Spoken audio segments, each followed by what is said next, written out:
I don't have an animal on it. They use boards made of basswood, like the ones leaning against the wall here, and take big clamps and glue them together into larger blocks as needed. You can see some of these animals here in various stages. As the students come back, and they may stay for a week or a couple of weeks, then they leave the animals here and they'll come back later to continue working on them.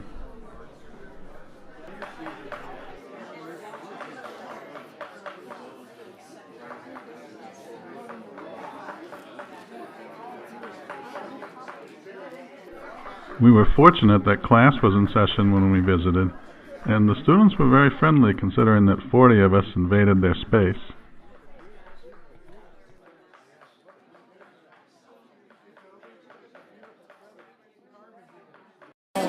I know what it's called. This is the back. Yeah, I won't know that they use that saddle model, but the rough cuts have been done already. It works what I want to do. My saddle will be oval, tucked under the edge, which is already started. So they'll have these curls on it, just tucked under like an English saddle. If I tried doing this, I'd need a case of Band-Aids.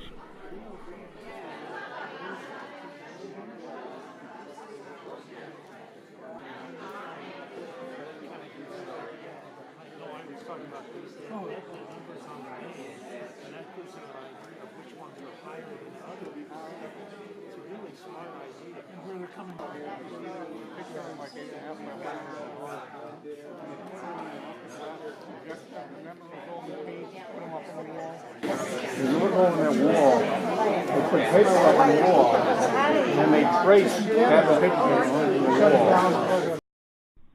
Here's one of the paper patterns that's taped to the wall to help guide the students.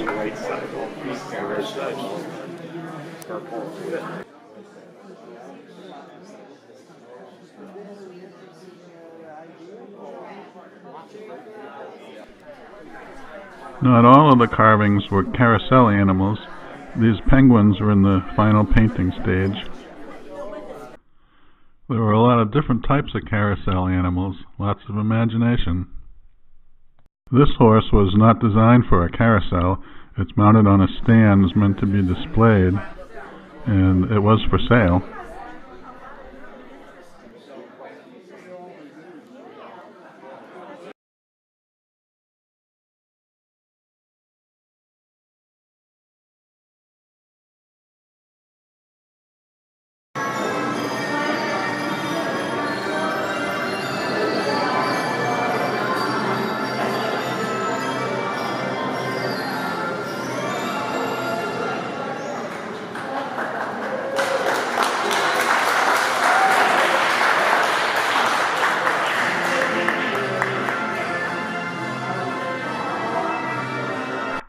We had the same bus and driver for all of our field trips during the week, and he was a great guy, very helpful, and very good at maneuvering the bus around tight spots. Lookout Mountain, in addition to having Rock City and Ruby Falls, also has a Civil War history with a battlefield park on the summit. At Rock City, Frida Carter laid out the paths and collected the plants that became a giant rock garden.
Bye.